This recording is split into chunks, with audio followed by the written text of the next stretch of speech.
Menuntut ilmu itu bukan mau cari dunia. Niat jadi ustaz belajar salah. Siapa yang niat jadi ustaz menuntut ilmu, mau jadi ustaz, jadi penceramah, isi pengajian, salah niat. Aku belajarlah ngaji, baca kitab, untuk belajarlah ke Timur Tengah supaya pulang dari Timur Tengah nanti bisa ceramah, menyampaikan pengajian, jadi ustaz. Salah niatnya. Tak boleh niat gitu. Setelah pulang-pulang buka jadwal lah, di status itulah deh. Gara-gara itu tadi.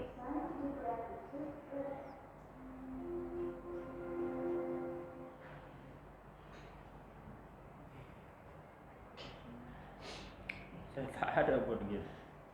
Tak pernah saya buat gitu. Walaupun tak ada jadwal, kalau memang disuruh Allah nanti ngisi. Yang gerakkan hati orang itu kan Allah ya. Kemana cocoknya terserah lah. Kalau kira-kira ditunjuk Allah cocoknya kau ngajar daerah sini misalnya, situ orang itu yang manggil, cocok kira-kira jadi guru ya. Kalau orang itu minta isi, kalau enggak minta pula buat status apalah segala macam, diumumkan di Facebook, hancur kali itu.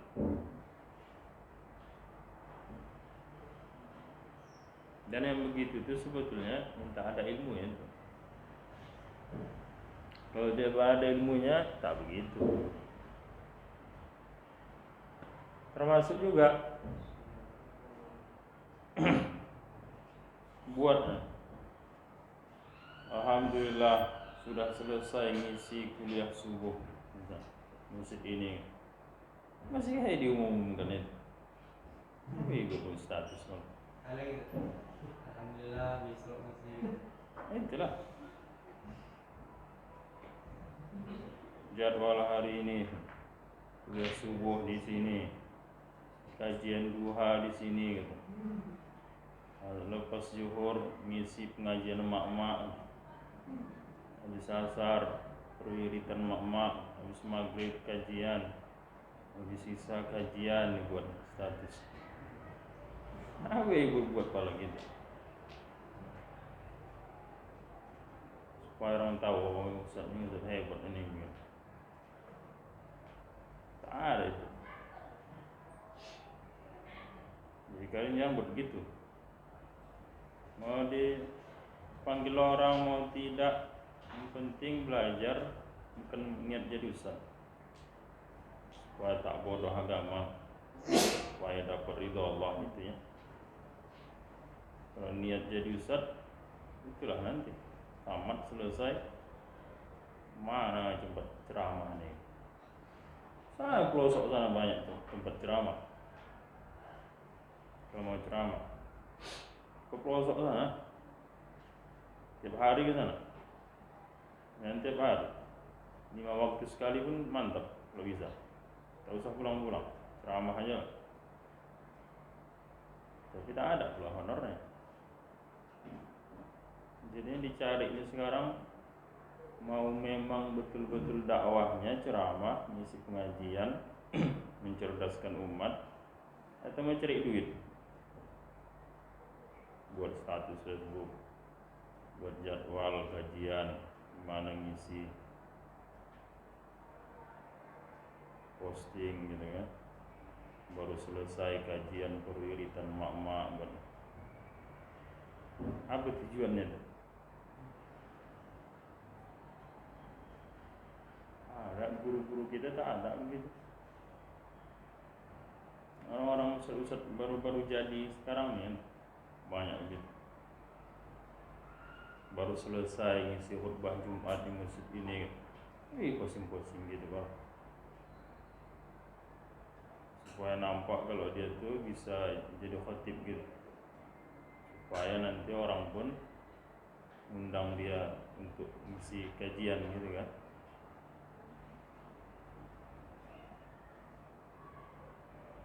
Baru-baru ini sering gitu, semua promosi.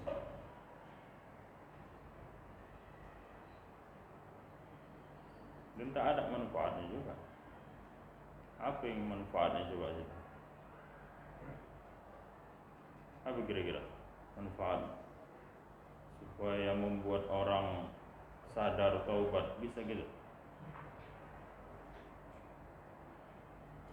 Kalau ditulisnya tadi materi gitu kan, dibaca orang, menyentuh ke hati misalnya, itu bagus lagi.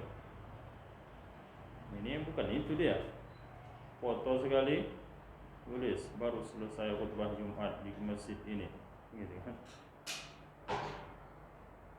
Apa tujuannya?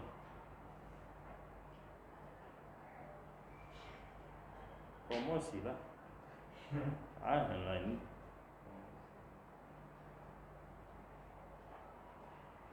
Dan bisa jadi hilang pahalanya, tak ada. Kalau dalam hatinya dibuat begitu supaya nampak orang aku nih ustaz, hilanglah pahalanya. Majelis ilmu, ngisi kajian, dakwah, pahalanya besar.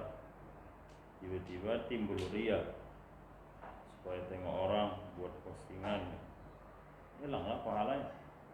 Capek ada apa? Duit, apa ya duit itu? Berapa duit? 300 misal.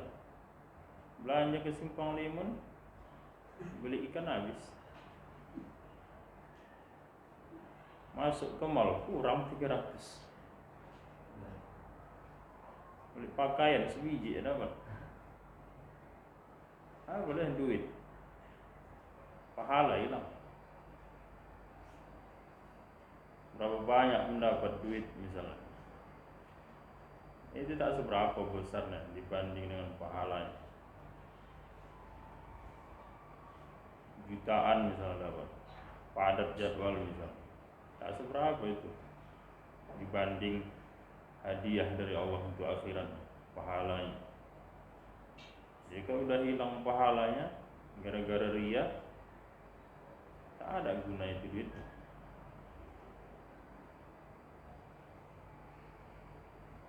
Jangan sampai niat dakwah itu ternodai dia. Itulah yang dibuat orang sekarang. Tak tahu dia bahwa dari pahala dakwah itu sudah ada.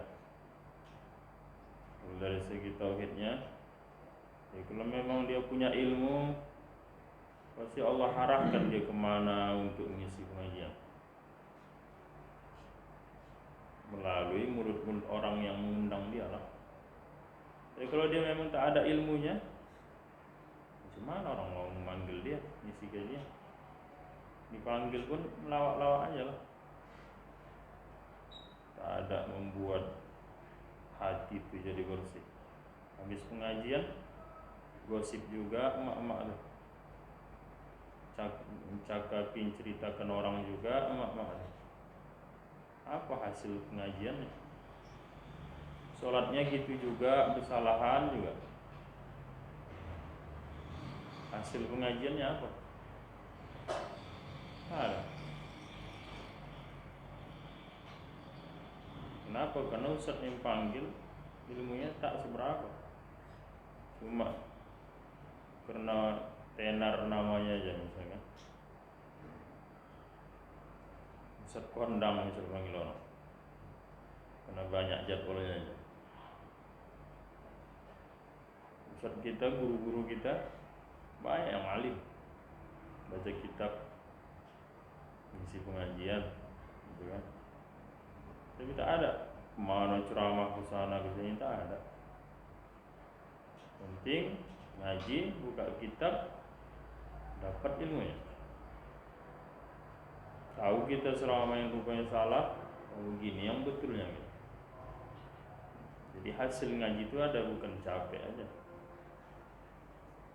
Gitu yang perlu. Bukan jadwal diperbanyak sama pengisi ngajian. Tapi habis ngaji tak ada perubahan.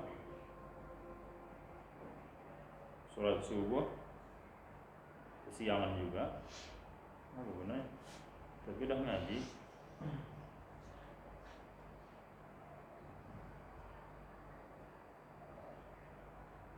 Jadi ilmu yang mesti perbanyak, dan sadari diri. Kalau tak cocok, ya memang tak cocok, gimana? Tak usah dipaksa-paksakan. Ngajilah banyak-banyak. Orang sekarang sibuk ngisi pengajian, tapi dia tak pernah ngaji. Ngisi pengajian mana-mana, dia sendiri tak pernah ngaji. Tak ada hadir di majelis guru-guru, majelis tuan-tuan guru yang ilmunya lebih tinggi dari dia. Tak pernah nampak. Ya, pengajian dia banyak, gitu kan.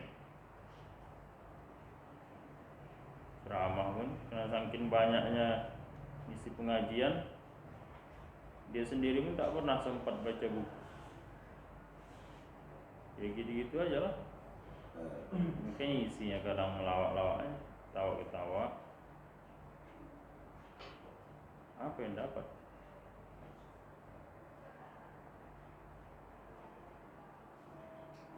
Yang perlu itu banyakkan ngaji. Jangan sampai nanti pas di akhirat jemaah masuk surga, ustadznya pula ke neraka. Apa sebab? Karena ustadznya rupanya cuma pandai bercakap aja, ngamalkan kaji enggak. Jemaahnya banyak mengaji ke sana, ikut pengajian sini, ikut sana, ikut sini, banyak ikut pengajian. Rupanya ustadznya sibuk menceramah orang. Dia tak pernah ngaji. Ternyata dia pun bersalahan ibadahnya. Ada begitu, ada. Padahal itu wajib diketahui. Wajib-wajib sholat misalnya, wajib tahu kita bahwa itu syarat sahnya gitu. Tapi nampak kita, masa ustaz sholatnya begitu, batal udah itu. Tapi kok bisa dibuatnya begitu gitu, batal sholat dia. Tapi kok bisa lah ustaz ini pula tak tahu itu batal sholat. Coba lihat, sholat dia, tapi sholatnya itu berdasarkan ilmu tata cara sholat, syarat-syarat sah sholat. Itu kalau dibuat begitu sholatnya batal. Dia ustaz tapi buat sholatnya seperti itu, mana itu? Itulah nanti jadi jemaah yang masuk surga, dia masuk neraka. Kenapa? Karena ibadahnya tak ada yang diterima. Tak tahu dia. Enggak waduh. Dia sibuk ngisi kemana-mana misalnya, tapi tak pernah ngaji. Nah, itulah. Jadi jangan sampai kita itu mungkin nama sudah besar di masyarakat, banyak ngisi pengajian, terakhir mau ngaji sama guru-guru pun malu pula. Oh itulah, aku udah ngisi pengajian, masa aku ngaji lagi sama orang juga. Jangan sempat nama udah besar tapi ilmu tak ada. Tengok nanti jemaahnya situ ikut ngaji. Jemaah awak situ, masa aku ikut ngaji situ juga kali. Sempat itu ada, udahlah, udah bahaya. Yang perlu dibesarkan itu ilmu, perbanyak ilmu, bukan jadwal perbanyak, ilmu perbanyak, haji kemana-mana. Masih banyak guru-guru besar Medan ini. Dan itu jalan tuh ya pas berputar deh. Setelah nanti guru-guru besar ini tak ada lagi, kemana orang ini ngaji nanti? Yang murid-muridnya lah, kayak gitu. Ada masanya nanti. Tak perlu kita cari jadwal. Kita ada nanti guru-guru itu kemana? Siapa yang meneruskan perjuangannya? Otomatis yang nuntut ilmu sama dia, itu yang meneruskan.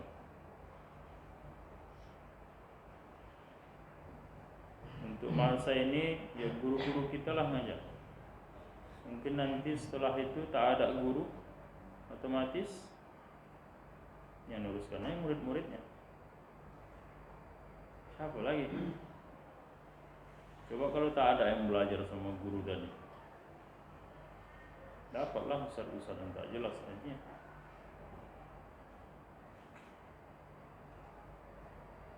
Ingat tadi yang misal tadi yang ustaz salah misal.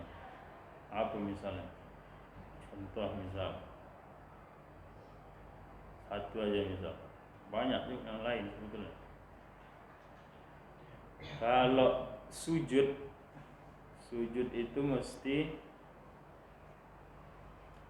syarat sah sujud itu ada rukunnya, ada rukun sujud. Rukun sujud ada 7.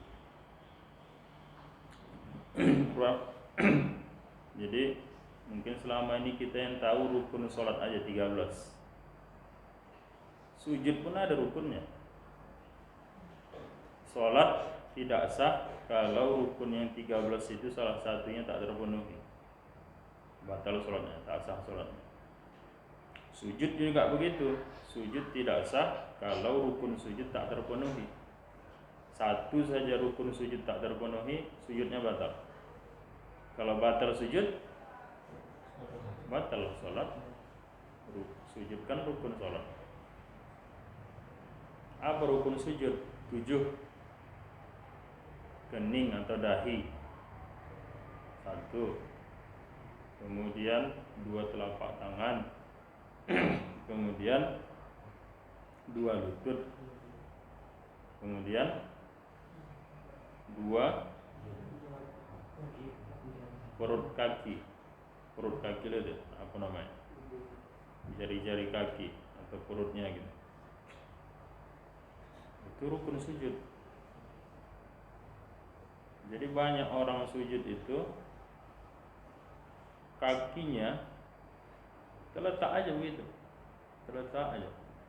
Tak berdiri tegak. Itu batal itu. Minimal 1 jari dia mesti ngadap kiblat. Kalau tak bisa, kalau bisa semua. Dia wajib gini. Mesti jarinya. Segini jarinya ke kiblat. Kalau tak bisa misal entah 2 atau 3, kadang jari kaki orang ini ada yang kayak pisang, ada yang kayak apalah. Segini dia. Jari kakinya. Hadap kiblat. Kalau ke belakang jari kakinya tak sah itu. Atau terletak kadang terletak gitu kakinya. Tak diberdirikan, tak sah juga. Mesti wajib 1 jarinya menghadap kiblat, minimal 1, entah jempol misalnya. Mesti menghadap kiblat. Sekurang-kurangnya 1. Kalau tak ada, misalnya ke belakang hadapnya jari kakinya, batal sholatnya. Sujudnya batal. Sujud batal, sholat batal. Ada orang begitu rupanya ustaz begitu sholat. Ada. Ngisi khutbah Jumat, tengok begitu kakinya. Aduh. Khutbah Jumat pula. Namanya udah banyak di pengisi pengajian. Tapi sholat dia gitu. Itu wajib itu. Ilmunya wajib. Tak ada cerita tahu. Gitu mau diterima sholatnya, 0 lah. Batal semua. Apa nanti tak jemaah masuk surga, ustaz masuk neraka? Orang tak ada sholatnya yang sah. Apa sebab itu? Tak hadir di majelis ilmu, tak ada mengaji. Oh, saya mengajinya misalnya, ngaji mah bisa sekali-sekali, rutin ngaji, bisa sekali-sekali. Kalau sekali-sekali kapan sempat, bisa rutin mesti ngaji. Misalnya di rumah guru kita itu mengaji malam Selasa misalnya, jangan sampai kita ambil pengajian malam Selasa juga. Kalau ada orang minta, bisa ngisi malam Selasa, tak bisa, saya ngaji. Itu baru ngaji namanya. Ini kadang malam Selasa ngaji, sila dulu nanti malam Selasa berikut kan bisa. Itu bukan ngaji. Ada gitu orang, tak tahu dia ini. Padahal itu dasar.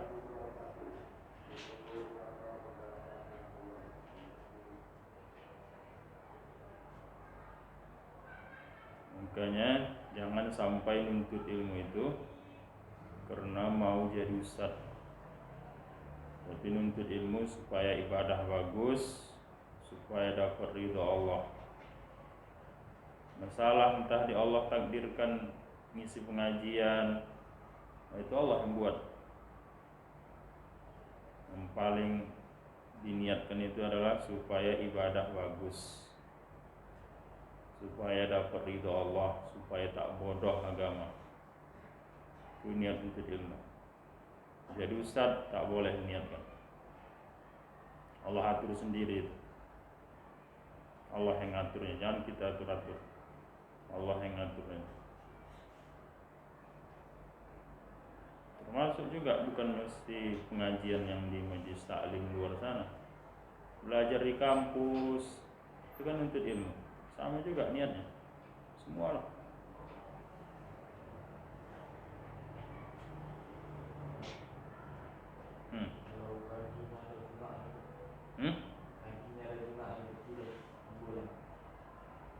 Kenapa terus? Itu kena darurah tak masalah. Ini tak darurah biasa, bisa dia. Kalau darurah maafkan lah. Orang berdiri pun sholat wajib berdiri. Duduk di bantai sah tidak aja?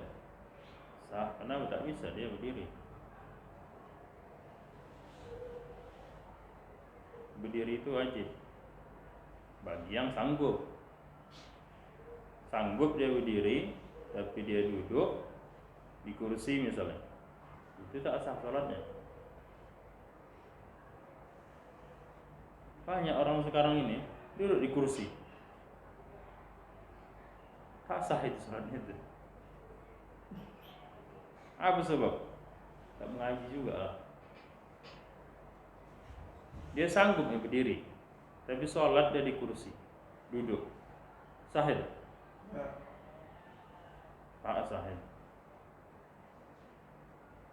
Banyak.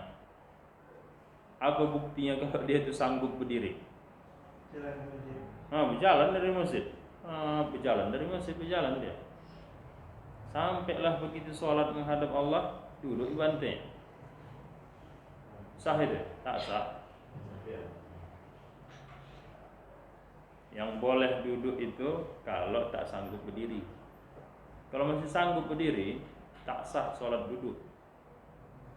Berapa banyak orang duduk di masjid, sanggupnya berdiri, berjalan dari rumah ya kan, tiba sampai masjid, tekannya duduk. Mana sahid? Batal sholatnya itu. Wajib berdiri bagi yang mampu. Tapi kalau digotong pula dari masjid sana, pikul orang misalnya kan, atau naik kursi roda dia, itu barulah.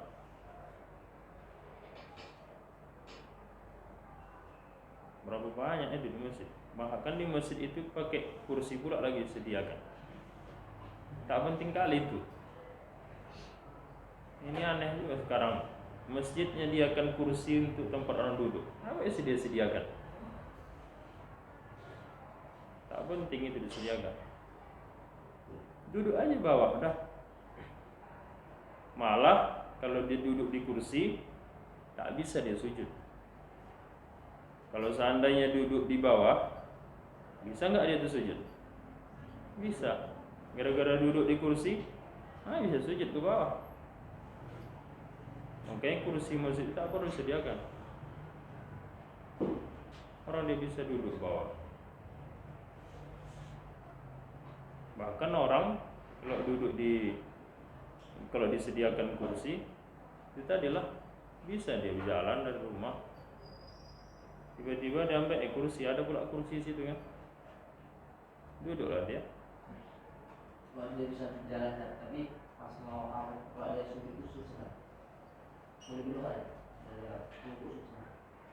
Biasanya orang seperti itu. Dia mau ke sujudnya, dari berdiri mau ke sujud tak bisa, karena tersungkur entah apa rasanya. Atau kadang bangkit berdiri tak bisa misalnya. Nah itu barulah, itu istilahnya udah mudarat untuk dia. Kalau sudah seperti itu boleh duduk. Kadang tidak, ya bisa aja dia, cuma karena capek atau apalah, berat rasanya, duduk aja lah, enak duduk itu kan. Mana sahib? Kadang ada dari rumah gagah pun dia berjalan, tiba ke masjid duduk dia bang, tak sah ya.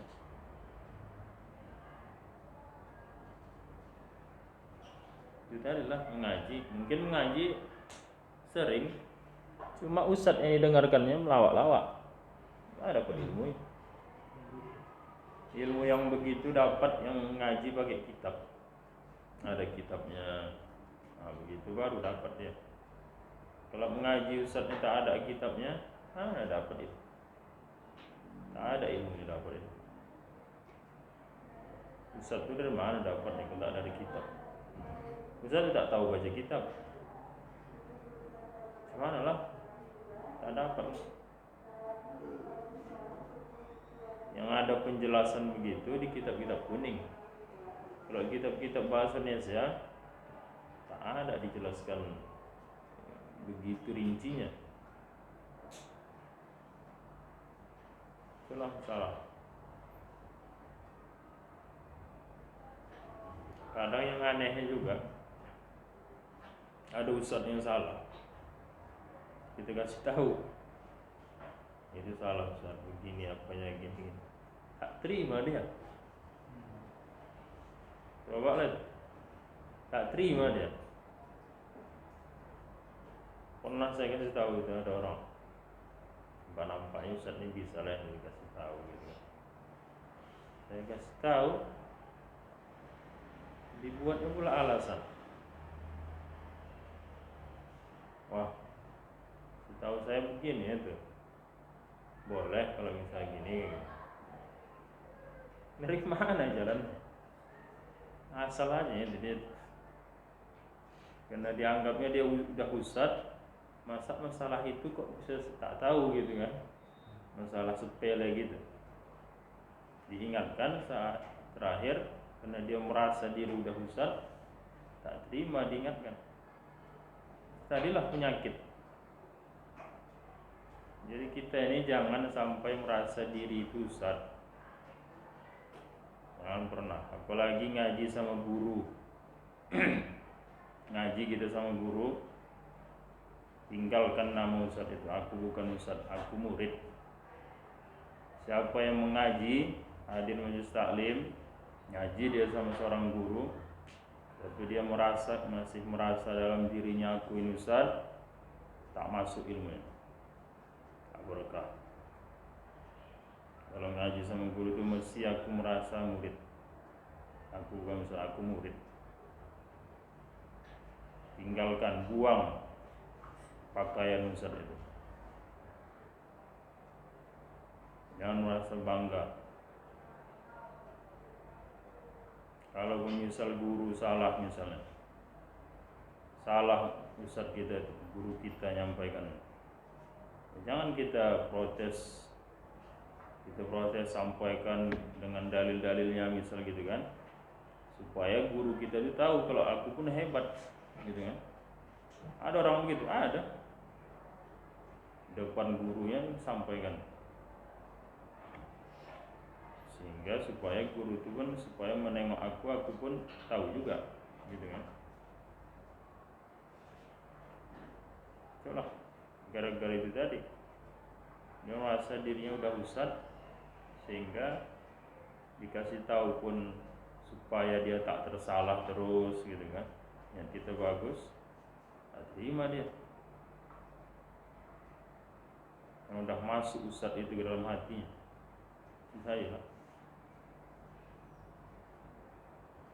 Sekarang dipanggil orang pun tak dipanggil orang ustad misalnya kan, Pak katanya, bapak pula gak panggil ustad aku.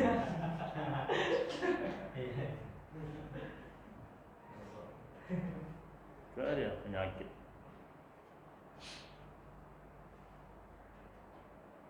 Penyakit itu.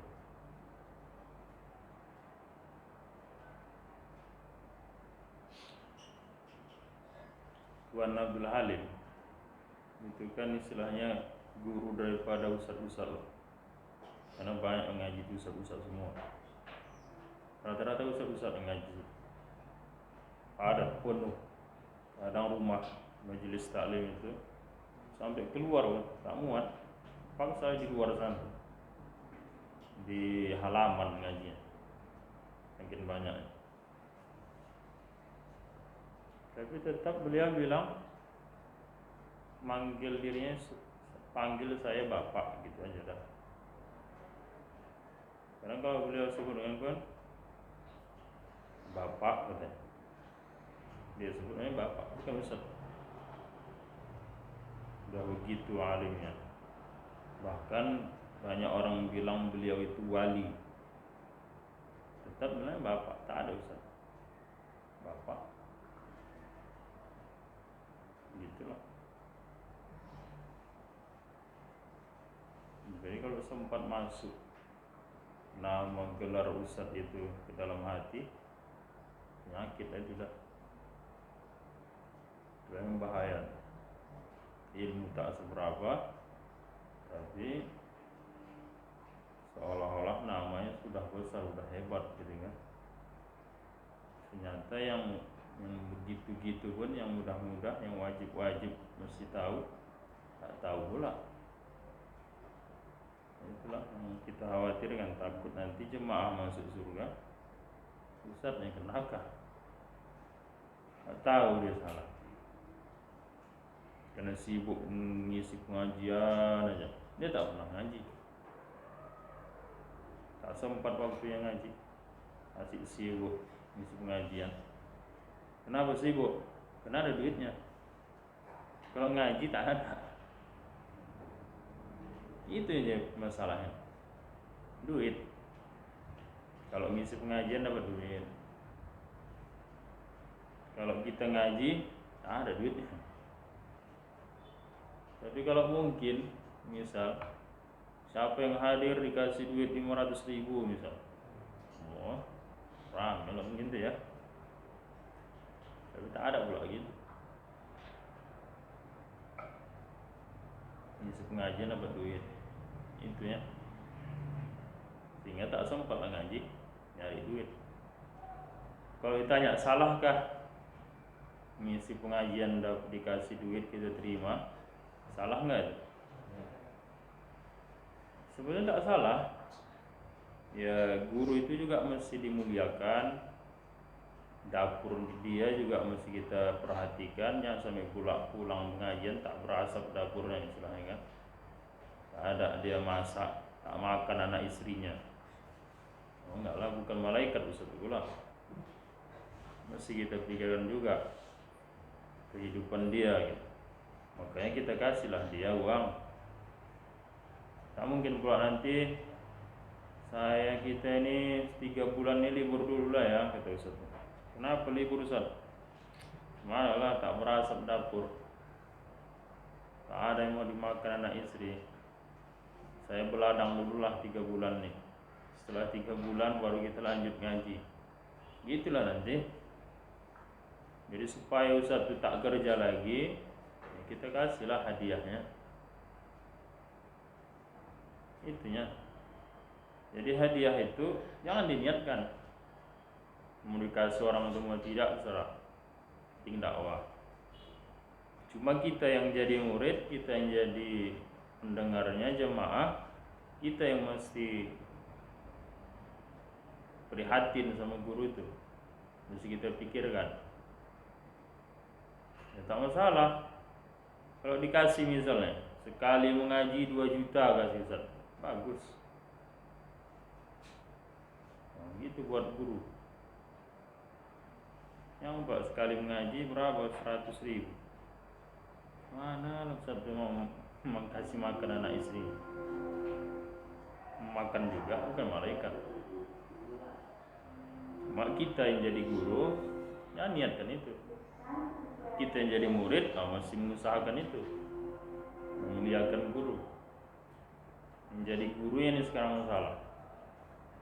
Kalau dia dakwah niatnya mau cari duit, nah itu salah. Kayak ngaji dulu.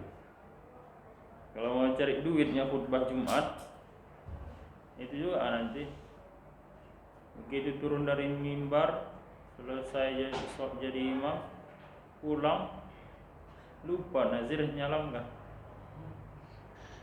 Apa jadi? Pulang dari ngisi khutbah Jumat, nazirnya, PKM-nya lupa ngasih hadiahnya. Kalau kalian apa kalian buat? Hah?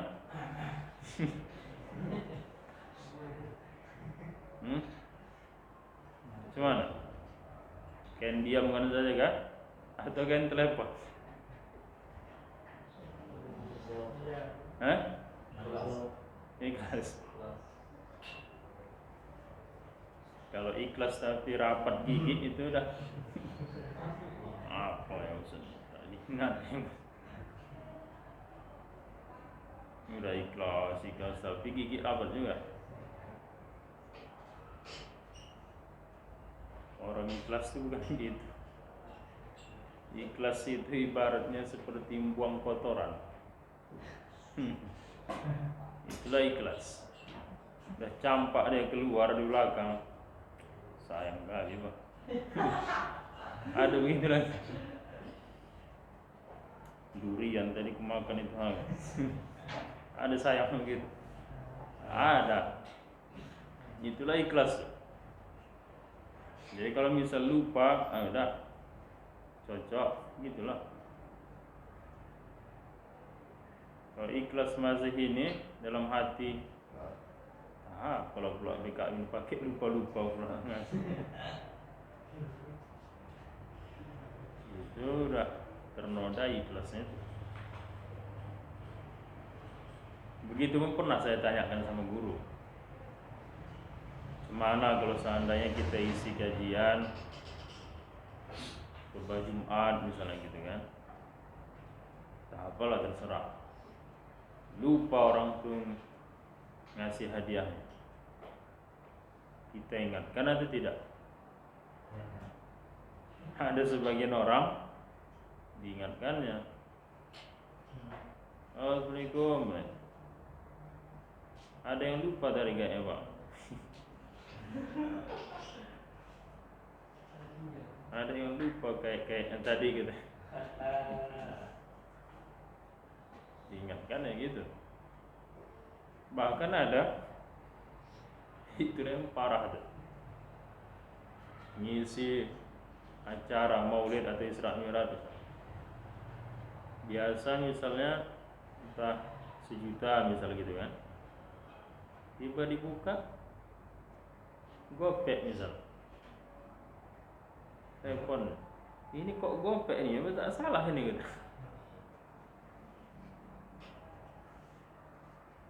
Tergantung niat lah. Kalau memang niatnya untuk nahi mungkar, ya terserahlah. Supaya untuk menutupi tak ada orang yang korupsi panitia misalnya, serahlah. Cuma pernah saya tanyakan gitu ke guru, cuman kita diamkan saja atau kita telepon kasih tahu ingatkan cuman itu. Jadi tentang guru biar aja, diamkan aja, tak usah ingat-ingat. Kalau misal khutbah Jumat lupa BKM-nya misal, diamkan aja, tak usah diingat kepala. Jadikan aja itu sebagai sedekah dah, infak sedekah gitu. Rupanya hari ini takdirnya dakwah aja, tak usah diingatkan kepala, tak usah sibuk ingat-ingat, biar aja gitu dah. Kalau memang takdir Allah nanti di telepon BKM itu telepon ya. Kalau memang takdir Allah nanti kita dapat misalnya berapa honorar misalnya 500 misalnya atau 1 juta misalnya, tak dikasih misalnya. Kalau memang kita takdirnya dapat uang hari itu 1 juta, dapat juga itu. Dari mana? Ada nanti yang lain. Telepon orang bisa ngaji sini misalnya. Misalnya, rupanya di situ besar pula. Bisa aja, tak usah sibuk. Tak kasih, alhamdulillah. Tak kasih udah, orang udah ditentukan Allah semua itu. Tak usah sibuk kita ingat-ingatkan orang. Kalau tak kasih, biasanya dikasih. Kalaupun memang rezekiku itu tak dikasih, ya udah jadi sedekah aja udah lebih penting lagi pahalanya daripada duit. Tapi kalau seandainya misal berulang di situ, sekali, 2 kali, 3 kali tidak juga, ini ada sesuatu berarti. Masa 3 kali enggak gitu kan?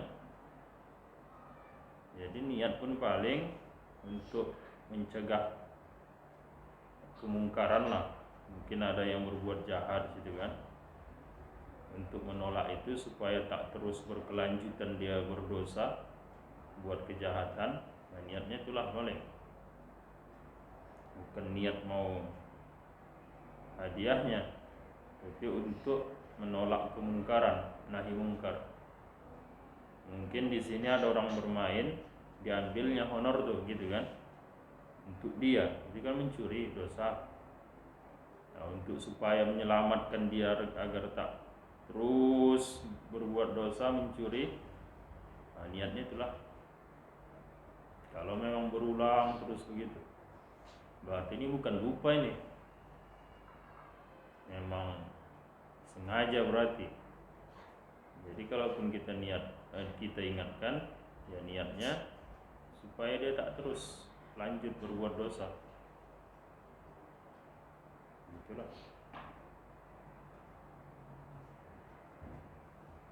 Ini udah lain pula gadget kita.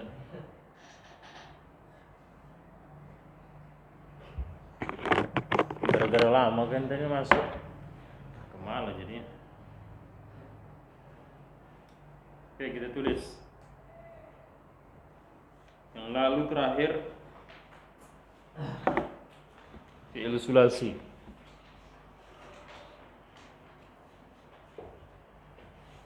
Ini kita buat sulasi juga Imam Mazid.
Izzuddin Al-Qasam,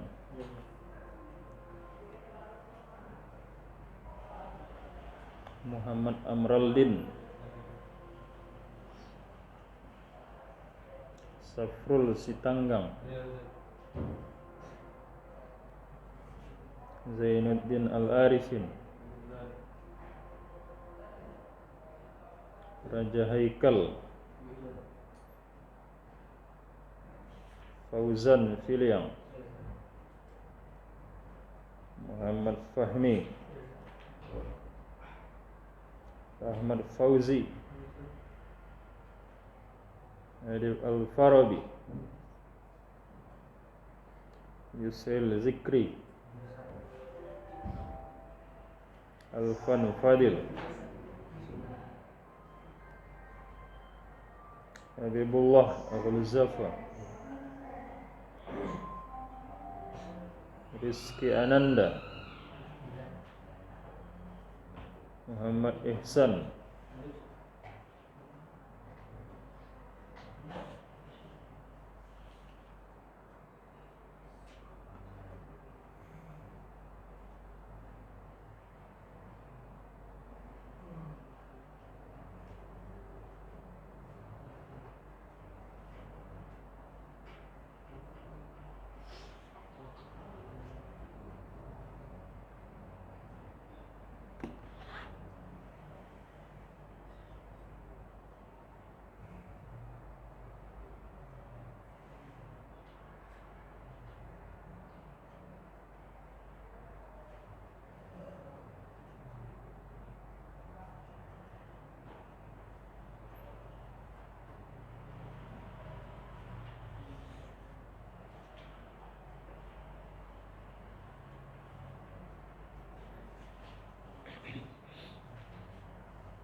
yang belum hafal dihafal ya,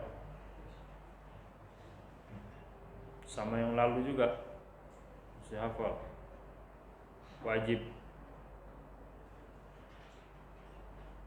karena nanti pas begitu baca kitab ada satu kalimat fi'il lalu ditanya, ini timbangan apa nih? Itulah, mesti tahu timbangannya. Timbangan sulasi kah? Sulasi mujarrad apa mazid? Misalnya mazid yang mana nih? Tambahan berapa huruf misalnya? Tambahan berapa huruf? Yang mana timbangannya? Misalnya. Jadi ini wajib hafal. Sama yang lalu juga wajib hafal.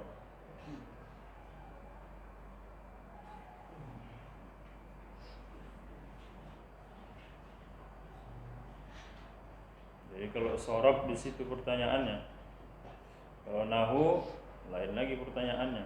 Jadi apa dia? Kenapa kau baca barisnya begini? Apa sebabnya? Itu kalau pertanyaan nahu, kajian baris. Kalau sorob timbangan.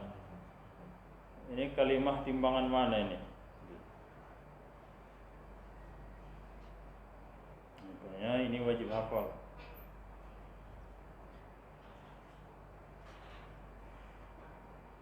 Yang lalu 6 tambah 3 9. Berapa lagi? Berapa? 15. Hah? 15. 15 pula. 22 semua. 11. 9 lagi. Apa 9 lagi?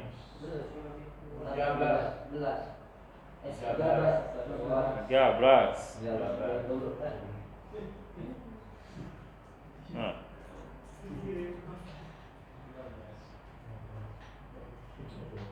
13 kan? Plus 9 pula. 9 kemana? 4 lagi. 13 lagi.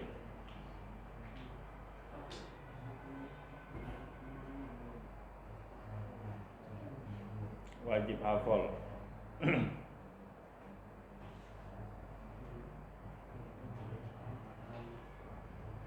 Dulu Ustaz Mulyadno pas mengajar mahasiswa, beliau buat, saya tahu karena ini, karena disuruh ngawas ujian. Apa ujian Ustaz? Itu tasrif yang 22 tuh, siapa hafal lulus Ustaz. Itu ujian. Hafal 22 tuh lulus, tak hafal tak lulus.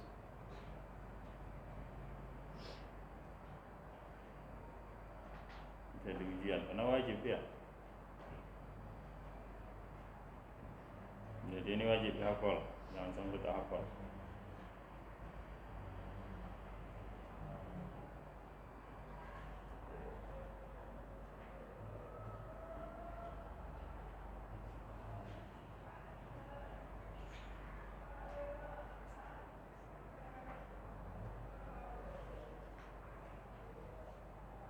Sudah siap? Oke. Fi'il sulasi mazid biharfin wahid. Fi'il yang 3 huruf bertambah 1 huruf, jadi 4 huruf fi'il madinya. Jadi ini sampai fi'il nahi kita buat fi'il madi, mudhari, masdar, isim fa'il, isim maf'ul, fi'il amr, fi'il nahi. Yang pertama af'ala. Af'ala ini bertambah 1 huruf. Yang bertambah adalah huruf alif. Itu juga mesti tahu. Yang bertambah 1 huruf yang mana bertambah. Sampai selesai 22 timbangan tak tahu dia mana yang bertambah. Nah, begitu. Ini yang bertambah adalah huruf alif. Huruf aslinya fa'in lam, tambahannya alif. Kemudian fa'ala yang bertambah ain ya. Jangan bingung. Ini tak ada tambahan nampak. Ada ain itu. Apa buktinya ain? Tasdid. Tasdid itu sebagai ganti dari huruf yang double, huruf yang 2. Ada 2 ainnya. Ada 2 ainnya, jadi diganti dengan tasdid. 1 saja tulis, tapi gantinya tasdid. Jadi itu yang bertambah adalah huruf ain. Kemudian fa'ala alif. Alif tambahannya. Jadi tasrifnya ke samping, sama seperti yang lalu, bukan ke bawah. Ada juga dibacanya ke bawah. Af'ala, fa'ala, fa'ala kata dia. Bukan ke bawah dibaca, ke samping. Jangan ke bawah pula. Samping bacanya. Ada gitu, bukan tak ada. Dibacanya ke bawah. Ke samping sana. Af'ala, af'ala yuf'ilu yuf'alan, muf'ilun muf'alun, af'il la tuf'il. Fa'ala yuf'ilu taf'ilan, mufa'ilun mufa'alun, fa'il la tufa'il. Fa'ala yufa'ilu mufa'alatan au fi'alan. Nanti ada lagi sampai 4 kalau tidak salah. Nah, kalau mau dimasukkan tambah buat sampai 4. Kalau tak salah 4. 4 atau 3. Fa'alan mufa'ilun mufa'alun, fa'il la tufa'il. Jadi ke samping dibaca. Hafalnya ke samping. Oke. Yang belum hafal dihafal. Siap nih ya? Baik, coba kita buat latihan. Coba dihapus dulu.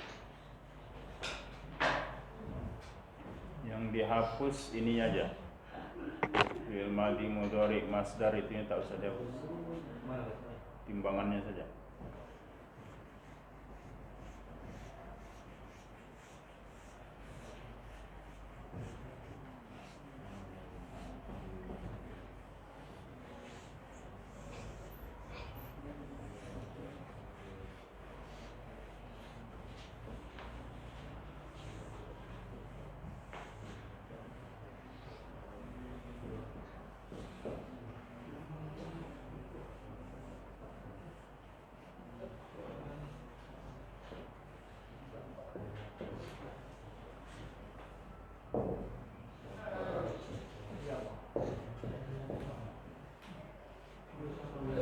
silahkan diselesaikan. Jangan sampai salah.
Buka buku cetak juga ayo kamu.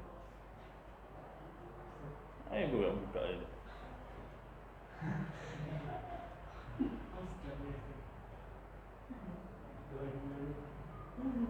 Sampai kapan kamu selamat dari buku cetak?